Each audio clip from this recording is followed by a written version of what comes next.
नमस्कार प्रिय विद्यार्थियों, मैं राजेश सोनी आप सभी का इस YouTube चैनल पे हार्दिक स्वागत करता हूँ। आज का हमारा जो टॉपिक है वह है फलन अथवा अवयव का प्रतिलोम ज्ञात करना। तो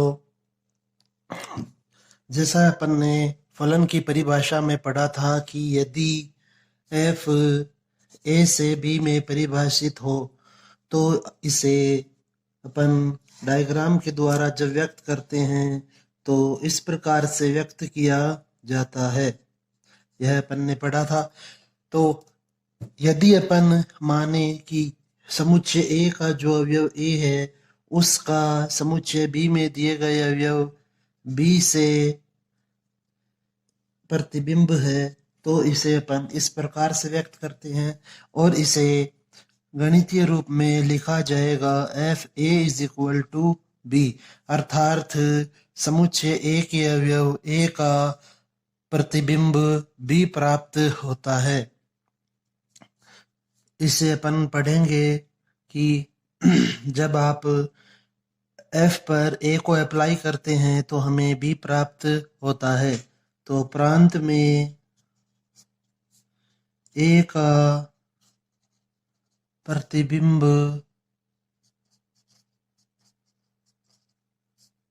प्रांत में जो अवयव ए है उसका जो प्रतिबिंब वह है बी, और इसी प्रकार मान लेते हैं कि प्रांत में एक अवयव है 2 और इसका प्रतिबिंब वह है सी।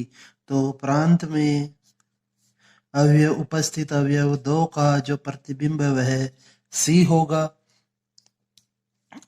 अब अपन ने यह इस 2-3 लेक्चर पहले भी डिस्कस किया था कि जो प्रांत वह हमेशा पूर्व प्रतिबिंब को व्यक्त करता है, सह प्रांत वह हमेशा प्रतिबिंब को व्यक्त करता है। प्रांत हमेशा व्यक्त करता है पूर्व प्रतिबिंब को और सह प्रांत हमेशा व्यक्त करता है प्रतिबिंब को। यह अपन यहाँ पर देख भी सकते हैं कि जो अवयव ए है उसका प्रतिबिंब बी है, तो यह जो बी है यह स्थित है सह प्रांत में। यह आपको मालूम होना चाहिए कि ए को अपन प्रांत कहेंगे और जो समुच्चय बी होता है उसे सह प्रांत कहते हैं। तो इसी को अपन इस प्रकार भी लिख सकते हैं कि जो बी का पूर्व प्रतिबिंब है, बी का पूर्व प्रतिबिंब वह क्या है, तो बी का जो पूर्व प्रतिबिंब वह है ए और सी का पूर्व प्रतिबिंब वह है 2। तो अब आप यहाँ से एक चीज का ध्यान रखें विशेष कि जो पूर्व प्रतिबिंब होता है वही पूर्व प्रतिबिंब को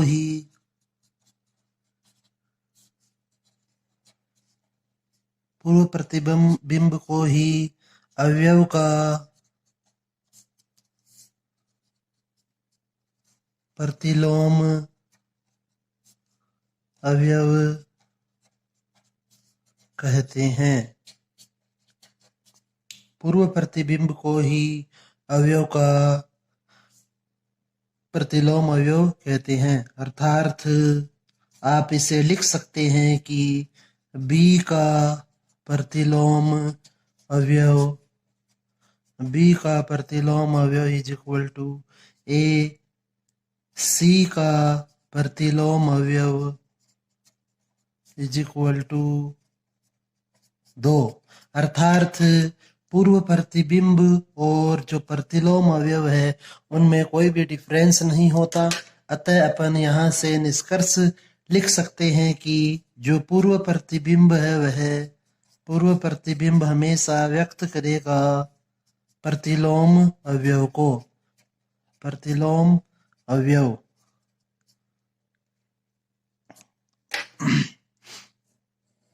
यह आप यहाँ से निष्कर्ष देख सकते हैं।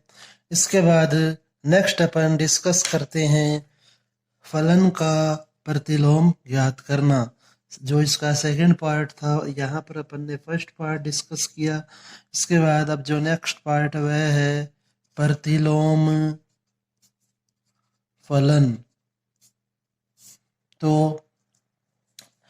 किसी भी पहली बात आती है प्रतिलोम फलन की, तो प्रतिलोम फलन को अपन इनवर्स फंक्शन कहते हैं।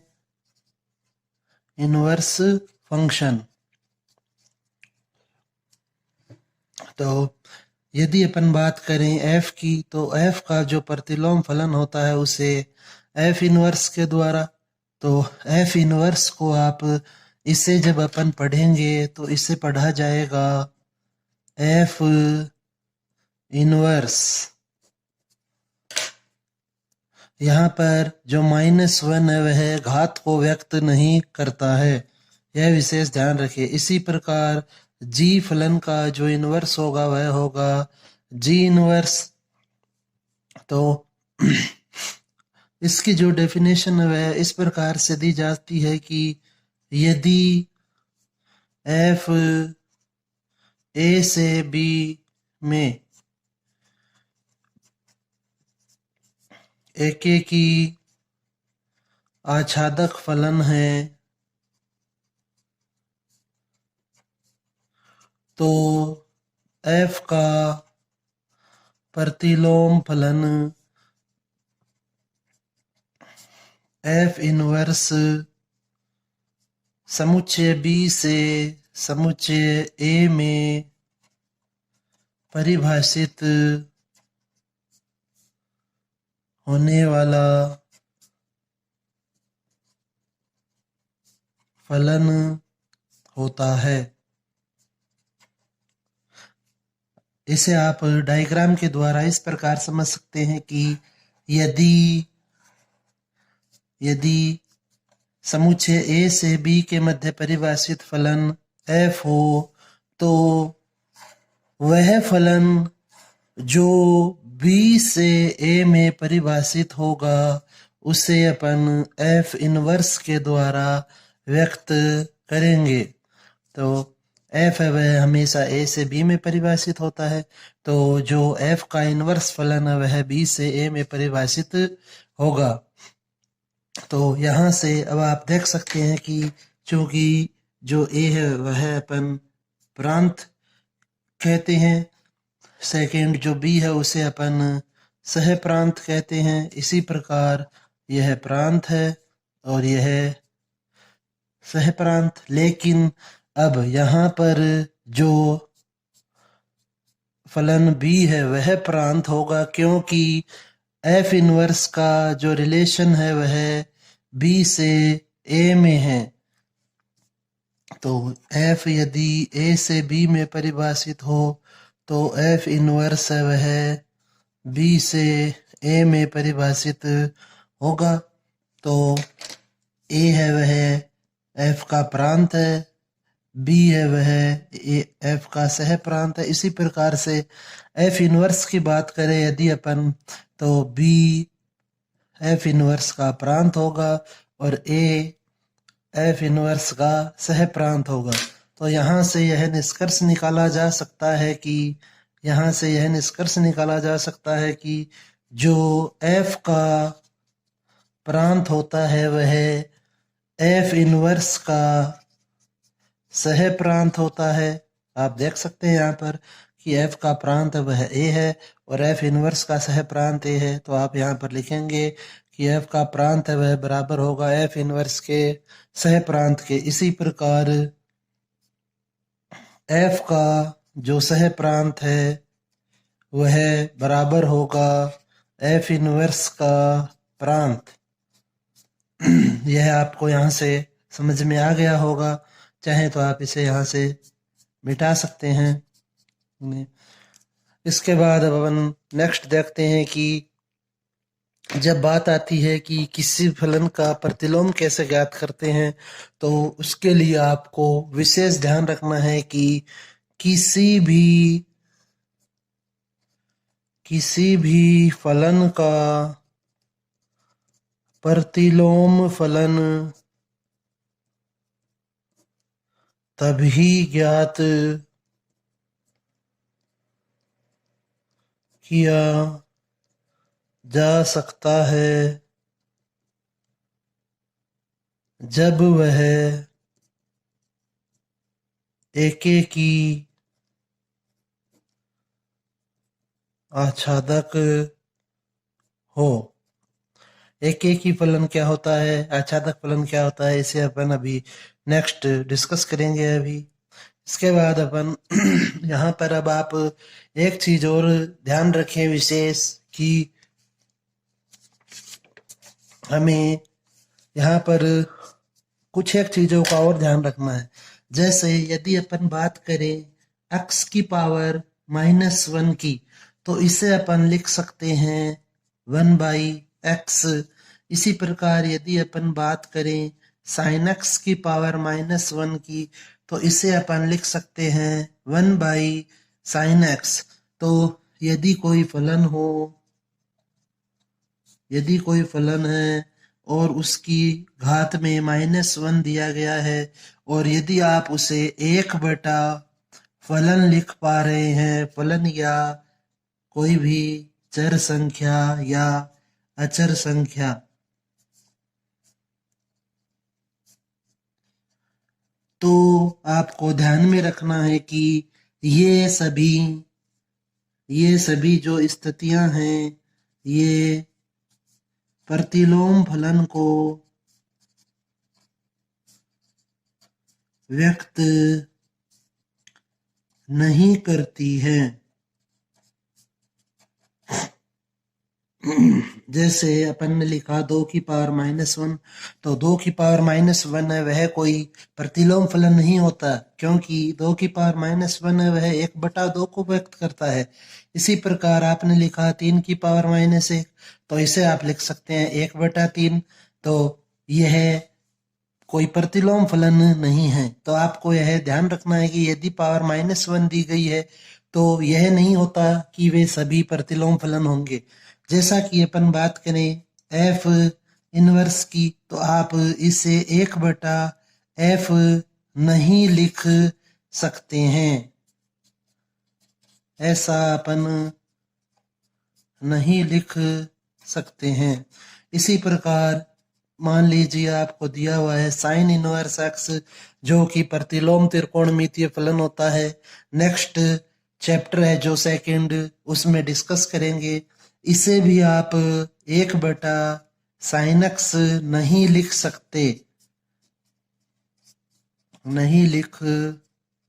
सकते, क्योंकि ये प्रतिलोम फलन है। तो प्रतिलोम फलन को कभी भी अपन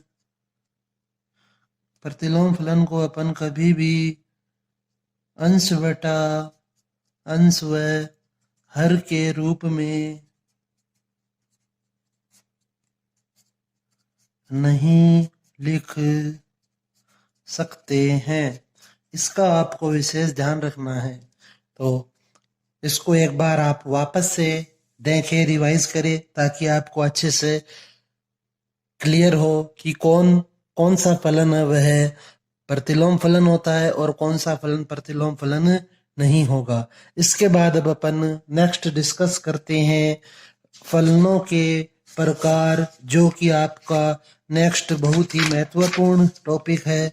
तो वह इस प्रकार है कि सबसे पहले अपन लिख लेते हैं यहाँ पर हेडिंग। नेक्स्ट जो हेडिंग आपको नोटबुक में भी लिखनी है, फलनों के प्रकार। तो फलनों को यहाँ पर निम्न भागों में विभाजित किया गया है। नंबर 1 है एकेकी फलन, जिसे अपन 1-to-1 फंक्शन कहेंगे। 1-to-1 फंक्शन एकेकी, इसका जो अर्थ है वह होता है एक का एक से, अर्थात यदि समुच्चय A और समुच्चय B में दी गई संख्याओं के मध्य 1-to-1 का रिलेशन होगा, तो उसे अपन एकेकी फलन कहेंगे। तो इसकी जो परिभाषा है वह इस प्रकार से है कि यदि f एक फलन हो जो समुच्चय a से b में परिभाषित हो, यदि f a से b में एक फलन है में परिभाषित फलन है, तो f एक ही फलन कहलाता है यदि f के अंतर्गत a के अलग अलग अवयवों का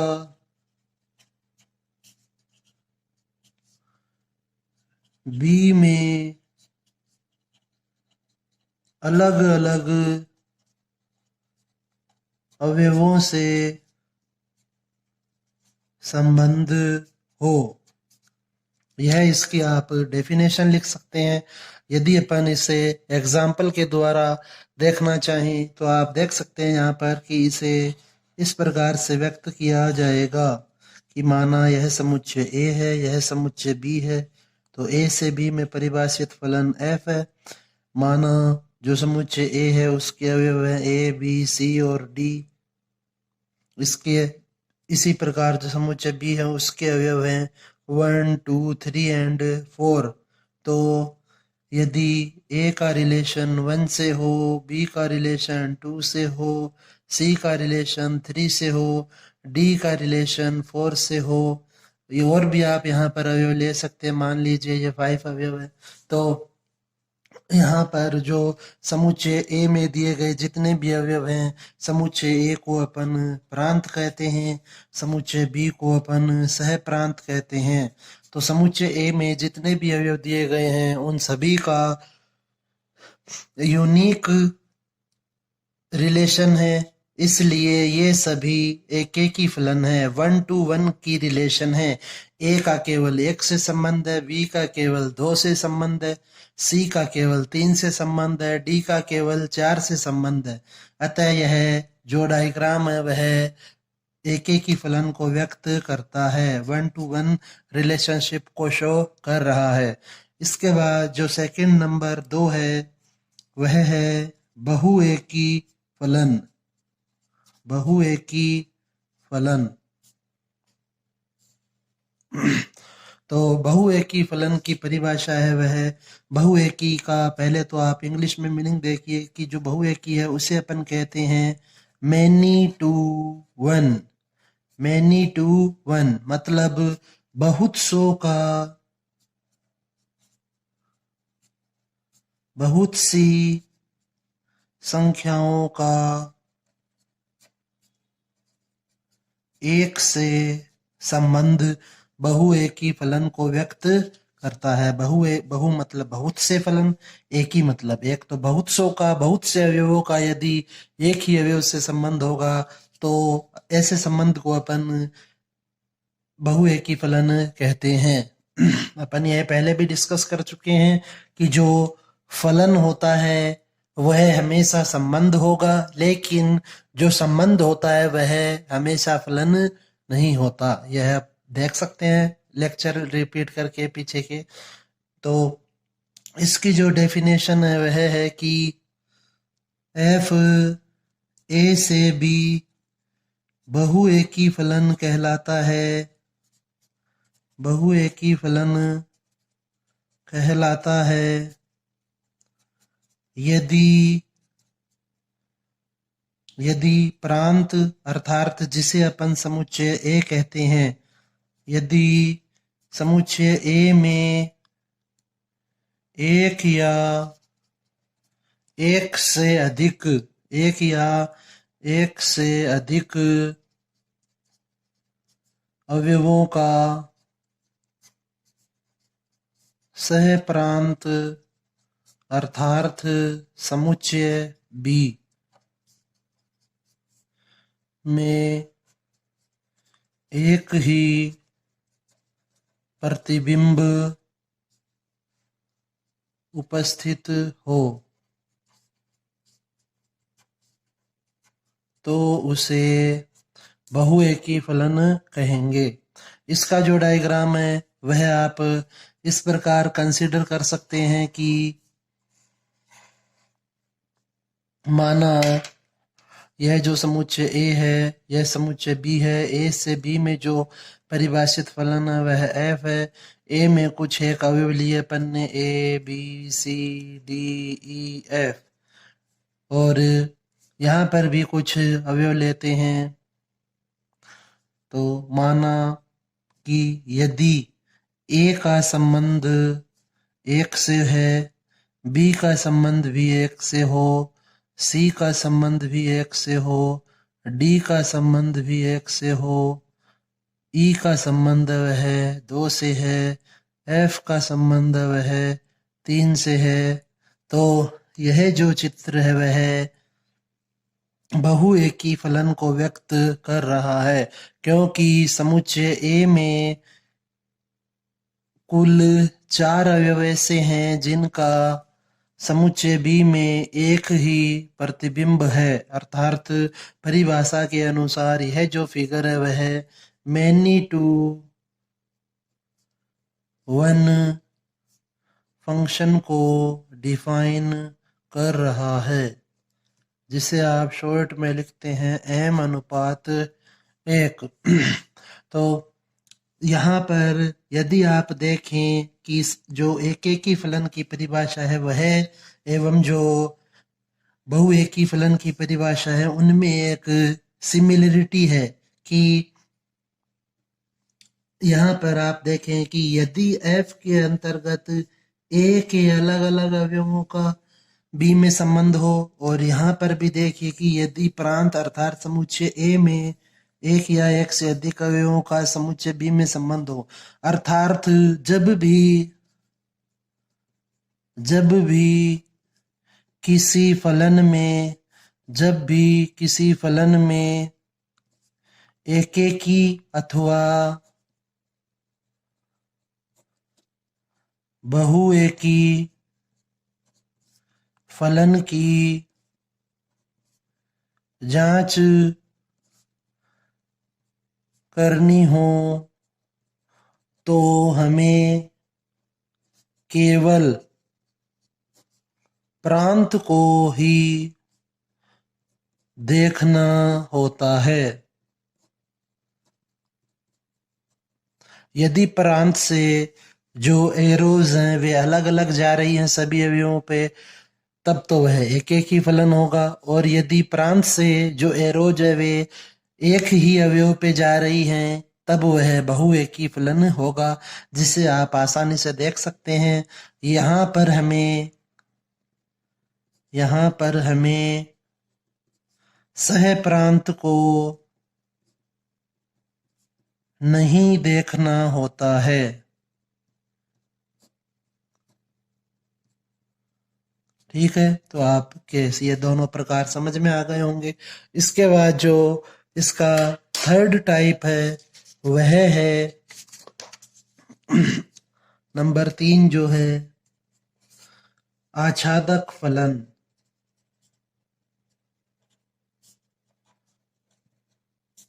जिसे अपन ऑन टू फंक्शन कहते हैं। तो जो आच्छादक फलन है उसकी डेफिनेशन है वह इस प्रकार से दी जाती है कि एफ ए से बी आच्छादक फलन कहलाता है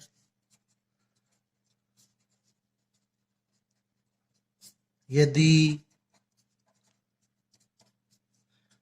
सह प्रांत अर्थात अपन बात कर रहे हैं समुच्चय बी की, यदि सह प्रांत में दिए गए प्रत्येक अवयव का पूर्व प्रतिबिंब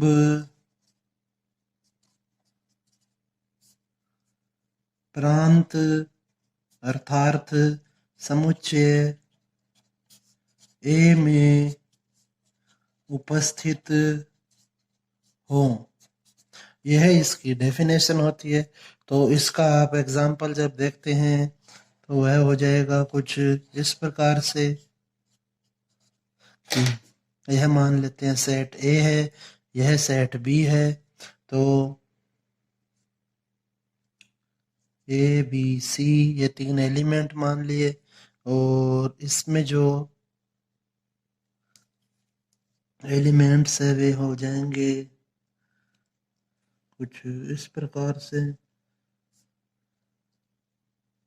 तो यदि ए का रिलेशन 1 से हो, बी का रिलेशन 2 से हो, सी का रिलेशन 3 से हो, डी का रिलेशन 4 से हो, तो इसे अपन आच्छादक फलन कहेंगे। क्योंकि जो आच्छादक फलन की परिभाषा है उसके अनुसार देखिए यहाँ पर कि यदि सह प्रांत में दिए गए, तो आपको मालूम होना चाहिए कि बी है उसे अपन सह प्रांत कहते हैं।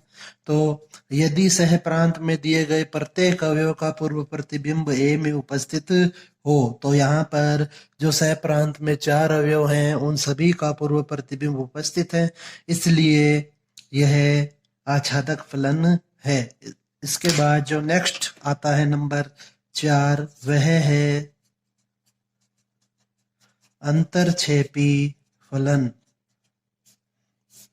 तो जो अंतरछेपी फलन की परिभाषा है वह इस प्रकार से दी जाती है कि एफ ए से बी अंतरछेपी फलन कहलाता है। अंतरछेपी फलन कहलाता है यदि समुच्चय बी में कम से कम एक अवयव ऐसा विद्यमान हो जिसका कोई भी पूर्व प्रतिबिंब समुच्चय ए में स्थित नहीं है। तो यह जो डेफिनेशन है इसके अनुसार जो फलन होगा वह अंतरछेपी फलन होगा। इसका अगर अपन एग्जाम्पल देखना चाहें तो वह इस प्रकार से होगा। यह सेट ए है, यह सेट बी, ए से बी में जो फंक्शन डिफाइन है वह एफ है। तो मानते हैं कि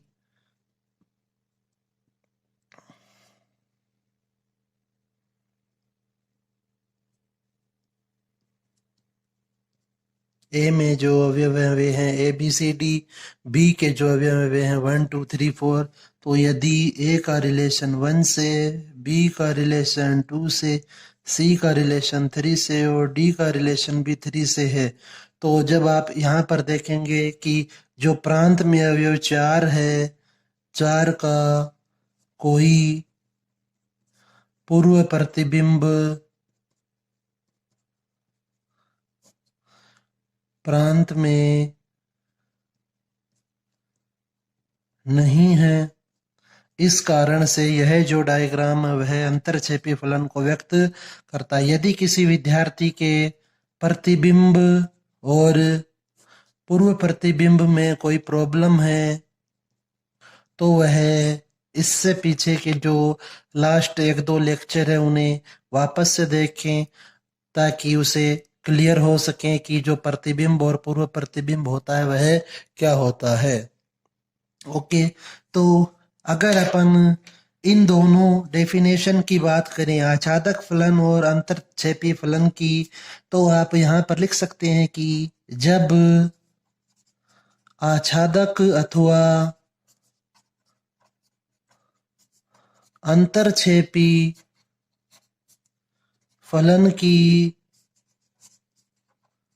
जांच की जाती है तो हमेशा समुच्चय बी जिसे अपन सह प्रांत कहते हैं को देखा जाता है। अर्थात यहाँ पर प्रांत को देखने की आवश्यकता नहीं होती है। यह इसकी डेफिनेशन के अनुसार हो गया कि देखिए आपने लिखा था कि यदि सह प्रांत में अर्थात समुच्चय बी में दिए गए प्रत्येक अवयव का पूर्व प्रतिबिंब हो, इसी प्रकार यहाँ भी अपन ने लिखा कि समुच्चय बी में कम से कम अर्थात जब आप आच्छादक और अंतरछेपी फलन की जांच करते हैं तो हमेशा हमें समुच्चय बी को देखना होता है, जबकि एक एक ही फलन और बहुएकी फलन की जांच करते हैं तो हमें हमेशा प्रांत को देखना होता है अर्थात समुच्चय ए को। तो आप यहाँ पर लिख सकते हैं कि जब एक की और बहुएकी फलन की जांच की जाती है तो हमें समुच्चय ए को